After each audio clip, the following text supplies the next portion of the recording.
Hey y'all, welcome to the Crochet Cabin. My name is Kimmie and I'll be your host today. So this is video number 2 for the beef bone broth. So I had to run out to the store because we forgot to get the veggies for the broth. So I'm back from doing that now. I have taken all the bones out of the roaster pan that I put in the oven. The ones I put in the cooker, they are more done than the ones I put in the roaster. Oh, so that answers that question. So I think the next time I do this, make the broth, I'm going to just put them in the cooker and let them cook. And then, so now we have to finish the cooking process. So I put water I got them all in the cooker. I put water in the cooker. And now I'm going to cut up some vegetables, peel and cut up some vegetables. My husband couldn't help me with that today because he's out doing farmer stuff. So I'm going to flip you around so you can see. I'll go down. Which way is down? Hold on. Technical difficulties. There we go. Now, that is what is in the cooker right now. So as you can see, there's still a lot of not cooked meat in there. So the marrow is soft in most of them though, which that's good. So we're gonna cut up some vegetables and then we're gonna put those in there and then put the lid on and let it do its thing for a while. And then we'll do the canning part on another video. So I'm gonna get you guys set up so you can see that's my canning lid. So you get canner lid. So you can see what I'm gonna do. And I'm sure y'all have seen people cut up vegetables before. But what I'm gonna do, I got some pretty good sized carrots here. Not overly large, but not really small either. So I have a lot of meat and bone in there. So I'm gonna do, what I normally do is I give my carrots a quick rinse. And then I'll peel them, rinse them again, and then, ooh, that's a good size one, isn't it? And then I'll cut them up and put them in our bone broth. So, I'm going to run over to the sink real quick. And I'm just going to rinse them off.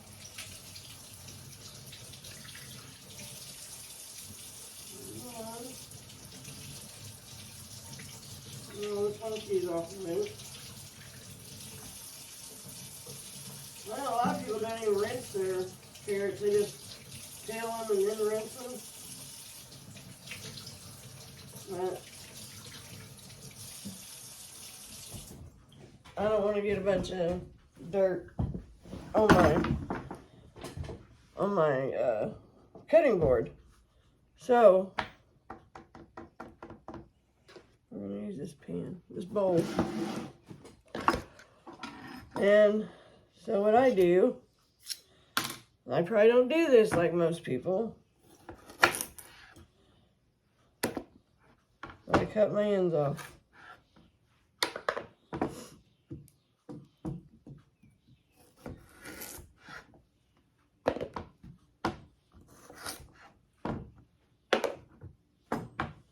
So I'm just cutting off the ends, and then I'll peel them, and then I'll cut.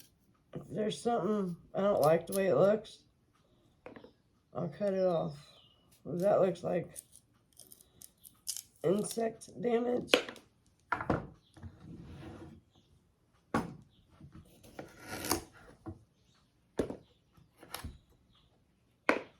Alright, now we're gonna peel. And I don't know. I make a big mess when I peel vegetables. For some reason.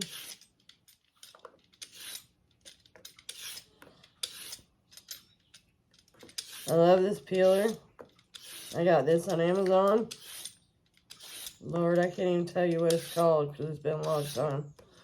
I've had this peeler for probably 6 years. And it comes with a little topper thing for to keep the blades from getting dull. So, and it works fabulously. Alright, and one. As you can see, and most people that watch my channel know I am left-handed. So, I really don't think they make, well, I haven't seen any anyway, left-handed peelers.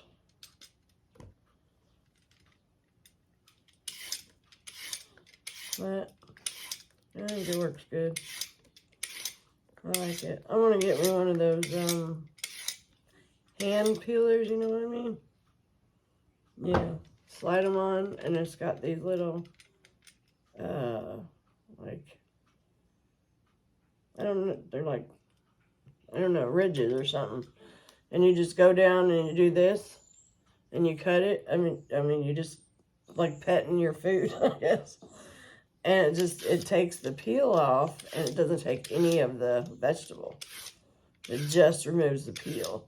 And that would be really awesome for potatoes, carrots, different things.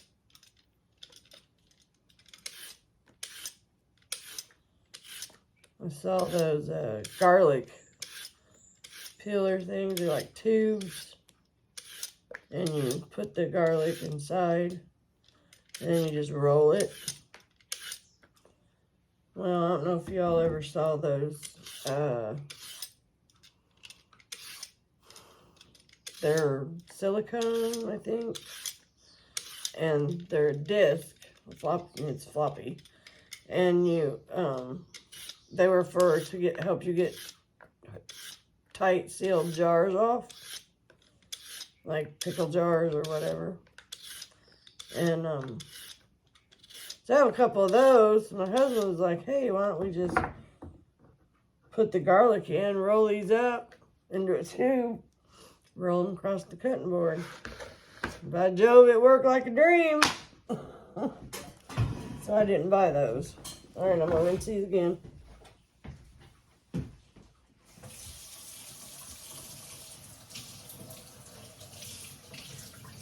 I'll be right back with you.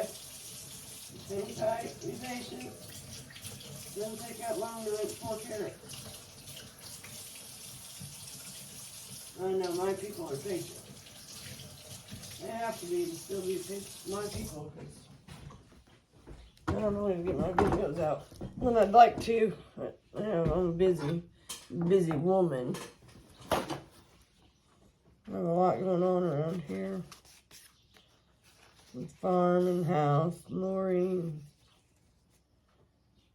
any family emergencies that might come up. Okay, so you don't want to cut these, like slice them. You don't want to slice them because you'll be forever and a day trying to find them to get them out of there. So what I do is I cut them into 3s. Uh-oh. I missed part of that peel. Alright, so I cut them into 3s. I'll cut there, and then there. And just drop them in. If they're really long, I'll cut them into 4s. But, I think I'm going to cut this one down. Because I want them to get really soft. And that one's kind of big. And then Like this one, I'll probably cut into 4s.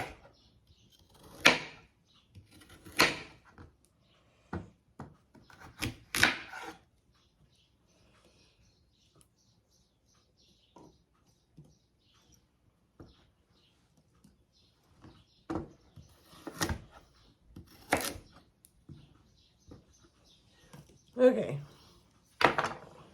Now we move on to the celery. And I save my celery leaves, so I always try to get a bunch of celery that has the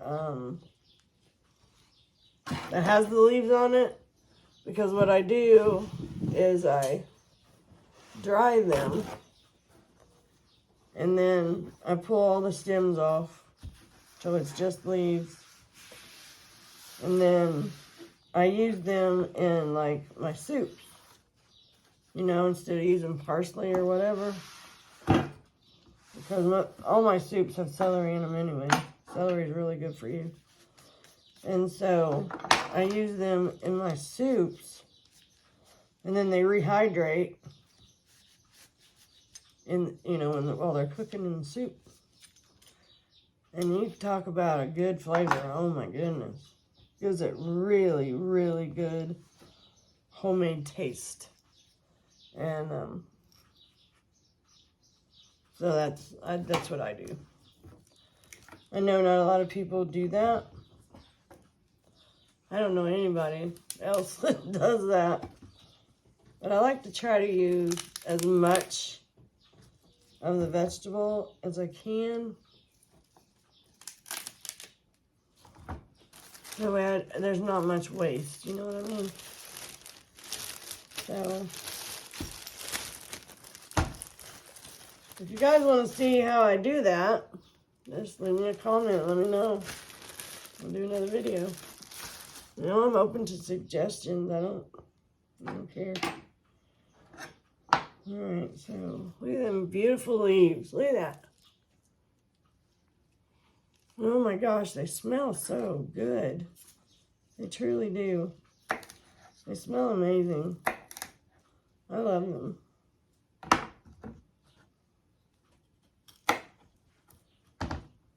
So, when I dry them, I dry the stems as well. And then, most of the time. And then when they're dried, then I just hold on to the stem and just push down, and all the leaves come off. And then I put them in a jar and I seal the jar. I have a jar sealer, and I seal the jar so you know, they'll be good for a long time, like shelf stable for a long time. So that's what I do.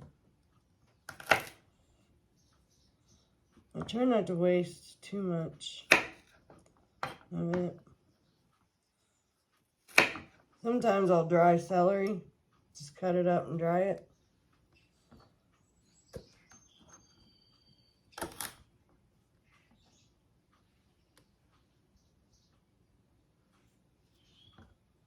And yes, I will be washing these.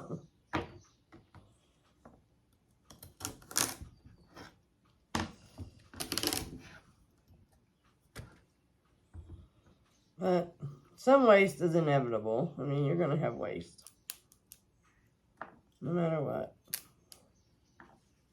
Some parts of the celery don't taste all that great. So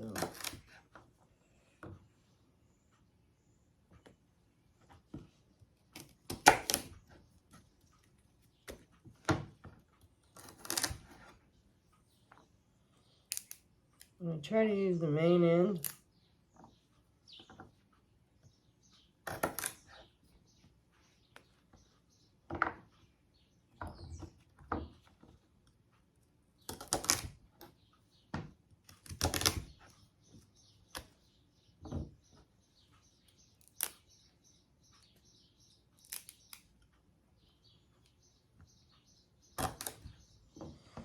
Okay. We'll get a strainer.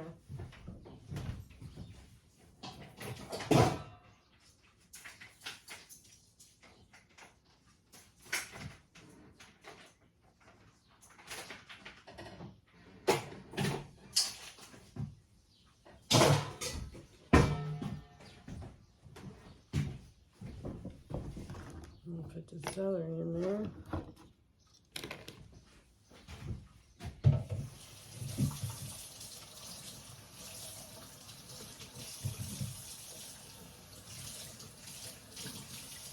I'm just over here rinsing celery.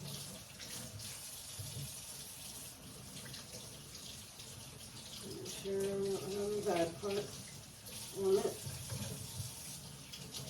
I hope you guys can hear me. My back is to the camera.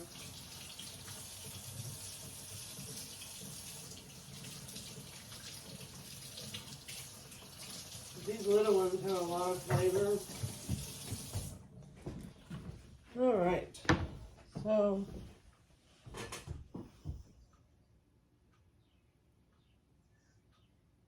yeah, I'm gonna cut this one in half. And then put them in here. Just throw them in. Throw in the little ones. And it's the same thing with the celery. I just like cut them in 3s or 4s, depending on the size.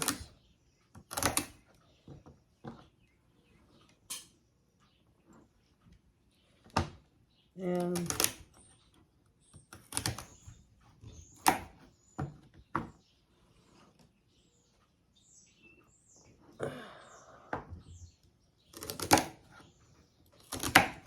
so to make broth, you need, to make beef broth, you need beef bones.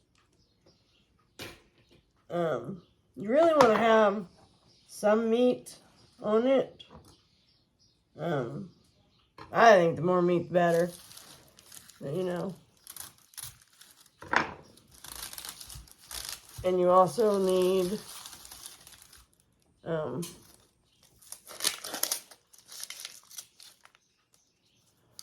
celery, carrots, and onions. Some people like to put garlic in it, but I'm not going to put any garlic in it. I'm going to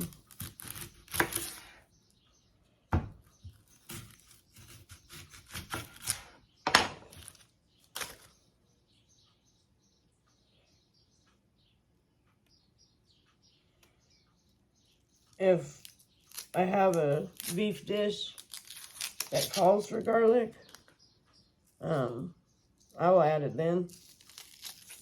You know, I don't want to add it into my broth because what if I'm making something that garlic would not be good in? Then, you know, then what are you going to do? Get out your handy dandy. I see that. You see that mark? Yeah. Yeah, we don't want that in our onions.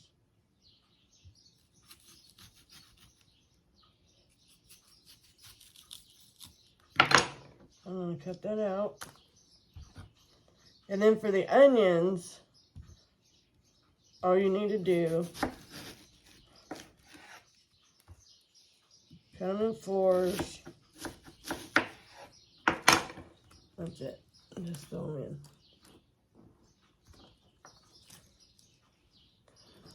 So, let's see. I like to use big onions. These are yellow onions. You can use any kind of onion you want to use. It doesn't matter. I don't think it matters. When I've made chicken broth, I've used yellow onions. I've used white onions. I've used Vandalia onions, sweet onions, you know. So it doesn't matter what type of onion you use. I don't think. And I'll tell you what, I've made some good chicken broth, turkey broth. I even made ham broth, because my husband loves, like, when I make ham, he wants, like a ham gravy. So, I've got that ham broth, I canned it, so, you know, we'd have some on hand. And, then, the onions don't need to be washed unless there's like mold or something on it. If there's mold on it, I won't use it. But if there's like dirt or, you know, whatever, yes, I would say wash them. But since they're they have their own little protective case, I don't normally do that. So that was 2 big onions.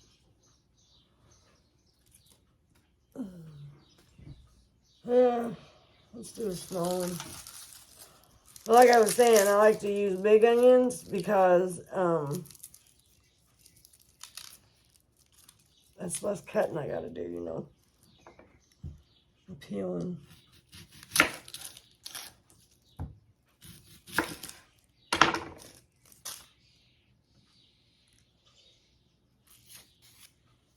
Because I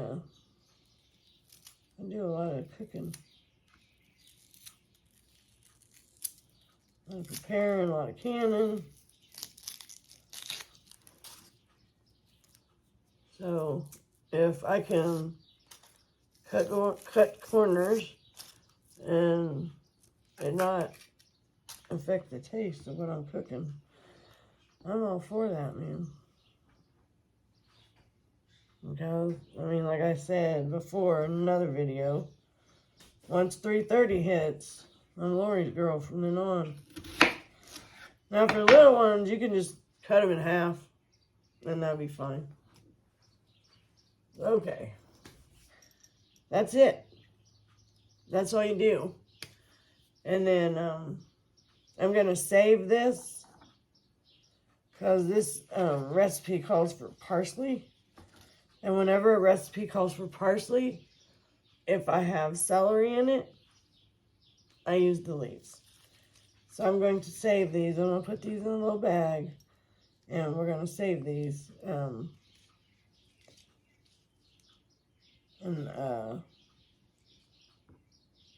It calls for thyme, parsley, bay leaves,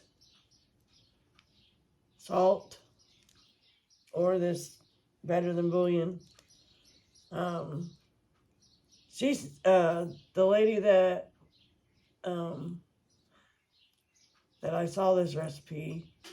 She said you could use bouillon cubes, but I would rather use that because there's not as much processing for this as there is for the cubes. So, I have heart disease, so I try to stay away from a lot of processed foods anyway. So we're going to put this in a baggie.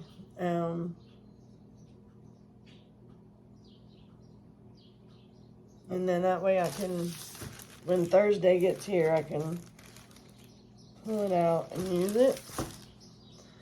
And so that's all there really is to it. This is what it looks like. My cooker has a domed lid. It's a 26 quart cooker. And that's what our stuff looks like right now. So I'm gonna get it on cooking. Try to get some of the meat done, and then I'll turn it down to simmer, and that's when the 36 hours will begin. You have to do 36 hours of simmering, anywhere from 24 to 40 hours, depending on how patient you are and how, what kind of broth you're looking for. If you want a deep, rich flavor, then I would do 36 to 40 hours. If you don't want your broth that dark, I would do 24 hours. It just depends on your preference. I want a dark, rich broth because, like I said, I'm going to be using this broth for beef stew that I'm making. And it's homemade beef stew, and then I'm going to can it.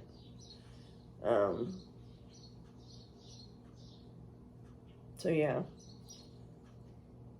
that's what we're going to be doing. So, I don't know. So I hope you guys like this video. I know it's a strange video. These 2 videos I did today, I know they're strange videos because all my other videos are yarn, crochet, and chit chat. But I did say there would be a little bit of life thrown in, and this is a big part of my life. I do a lot of cooking and a lot of canning. A lot. And so, especially this time of year,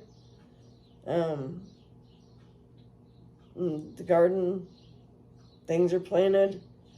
They're growing fast, so yeah, it won't be long. We'll be harvesting the gardens, and then that's when my job really begins. Because we do a lot of freezing and canning and dehydrating. I would love to get a freeze dryer, but I can't afford one. But I would love to have one day. That would be so wonderful. But, so, okay guys. That's all I got for right now.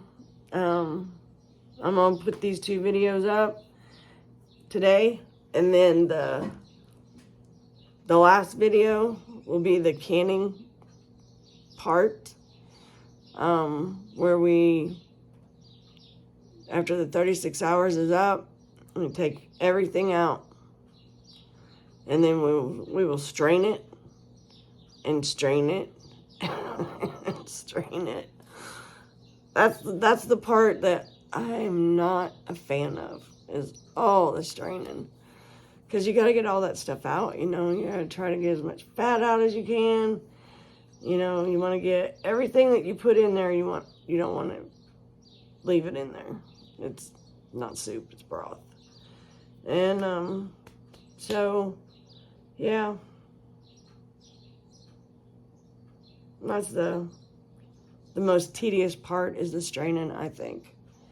And the canning part's easy, it's snap. You know, you just wash your jars, and then you fill them up and wipe off the rims with vinegar. Anytime you're using any meat products or anything with sugar or salt or sticky, you want to use vinegar, white vinegar, to wipe the rims of your jars. Because if there's anything on the rims of those jars, like even a grain of salt, grease, your jars will not seal. And so you do that, and you put your lids and your rings on, and put them in the canner, and let them do their thing. And you take them out of the canner and let them sit. And hopefully they all seal. So, yeah. If not, you can put it in the refrigerator if you're going to use it within 2 or 3 days. Or you can recan it. You can clean the rims, always check your rims. Always, every time you can, always check your rims for, like, if there's a broken part, if there's a crack, all you do is you dip your finger in water and then go around go around the edge of the rim like that, because you'll feel it. If there's something not right about it, it should be smooth all the way around. So I always do that. I always check my rims. It's very, very important. Because if there is something like that, that jar can explode during the canning process. Because if you're doing pressure canning. I've had jars break in the canner when I was water bath canning. And if you want to know what the difference between pressure canning and water bath canning is, leave me a comment. I'll include it in the next video. So, I'm going to get the lid on this thing. I'm going to set it on 300 for right now. So I can get everything cooked and soft and all that good stuff. Maybe 350. And then, once everything's soft, not mushy, but soft, and the meat looks brown, you know, light brown, then I'll turn it down to simmer. Maybe about 200. I'm at 200. 150 to 200. And then simmer it for 36 hours. And that's how it goes, you know. So, alright. I bent your ear and your eye long enough. So, if you like this video, leave me a thumbie. And preferably a thumbie going up. And leave me a comment. And please share my videos. It really helps. It really helps get me out there. To get more people to know who I am and what I'm all about. Because what you see is what you get. Alright, well thank you all for stopping by the cabin where the coffee's always on. And I will see you on Thursday. Well, you'll probably see me before Thursday. I'm going to try to do a video every day. So, you'll probably see me tomorrow. So, y'all have a great day. I hope you receive many blessings from the Lord today. And come back now, you hear? Bye, y'all.